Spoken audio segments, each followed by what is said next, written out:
carrying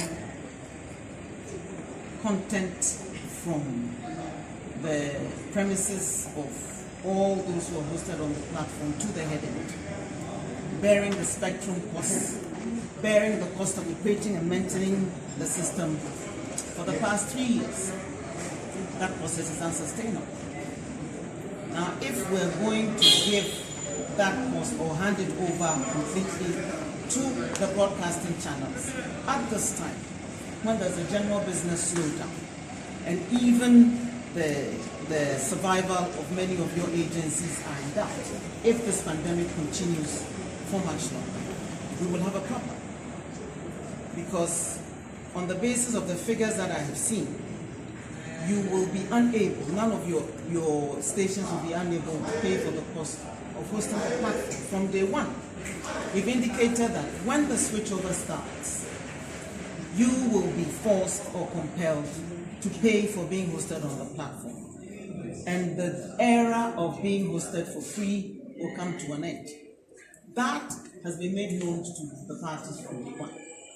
So I've been in discussions with the Minister for Information on how to cushion broadcasters from bearing the full impact of the switchover as we think through how we're going to do this. Now, the Member of Parliament for Lingo Krampra makes certain sweeping assertions which can only be from the figment of an overactive imagination. I have no application, or I don't know of any application by Assassin Radio, which is pending before the NCA for allocation of channels on any platform. What I am aware of is that there is a huge backlog of applications spanning from 2017 when we took over. So this is not a new occurrence, but we're faced with a pandemic, which makes it difficult for us to even complete the switchover process because of the cost implications on broadcasters. So the discussions are, what do we do to free up excess capacity?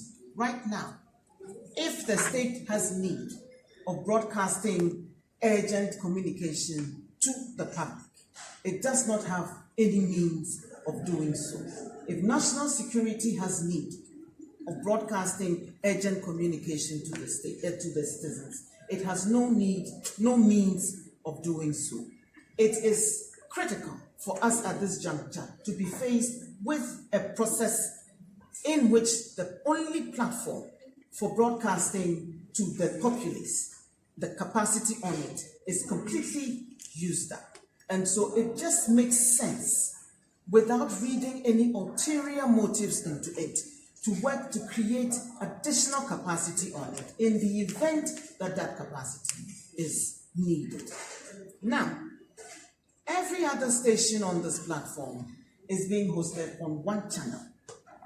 And there's a difference between the channels on the DTT platform and the spectrum being utilized to provide that service.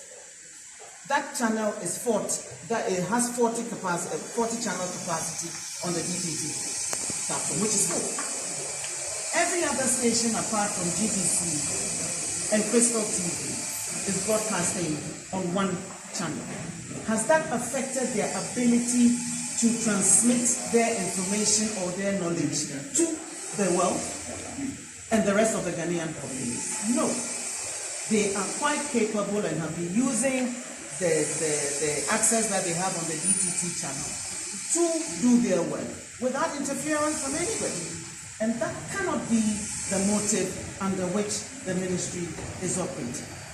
Is it possible for GBC to transmit its various program offerings more efficiently from 3 channels as against 6? We've had conversations with the Ministry of Information, who assures us that it is. On the 24th of June, we had a meeting with both Crystal TV and GBC. And the Minister for Information was supposed to be in that meeting. Unfortunately, due to circumstances beyond his control, he was unable to be in that meeting with us. And it was at that meeting that we informed the two channels that they are the only two stations, two broadcasters, which have multiple channels on the DTT platform. And their multiple channels are also being carried for free by the state. And we don't think that's an efficient use of scarce resources, and indicated to them that they should look at ways in which they can consolidate their programming and use half of the channels that they currently occupy to project their channels, their programming to the world. How can that be akin to dictatorship, silencing the media, and draconian leadership? It is, I think it's becoming a penchant of the NDC to throw out alarmist communications out there.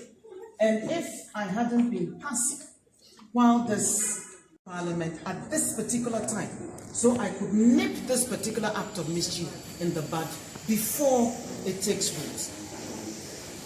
How can this be killing the public service broadcaster when we are working closely with their sector minister to ensure that they deliver their work in a more efficient manner with cost savings to them as well, to ensure that all those channels that will continue to broadcast on the all those programs that will continue to broadcast on the 3 channels that they have would still need staff to put out their programming. So how, by what stretch of the imagination would this request of them be akin to promoting job losses? Like I said, it's very easy to throw out alarmist statements into the public domain and claim we're gagging the media when we have been carrying the content of all media houses for free on the DTT platform at great cost. At great cost. In these days, when even the revenue due to government, which is coming to government, has been impacted by this pandemic, and everybody is looking at how we can maximize the use of scarce resources and still continue to provide the citizenry with the work that they do without anyone suffering unduly. So like I said, it's very easy to throw out alarmist phrases. They said the same thing when radio stations which had continued to flout the law were shut down in accordance with the law. And they continue to spread that fallacy and that false conception out there because they probably don't even understand the need to enforce laws passed by this august house while they sit here as members of parliament. It is okay to insist that the law is enforced in one sector, for example, Galamsey. And yet when it comes to enforcing the Electronic Transactions Act and the Electronic Communications Act, because it affects you, media owners, then we should suspend the operation of the law.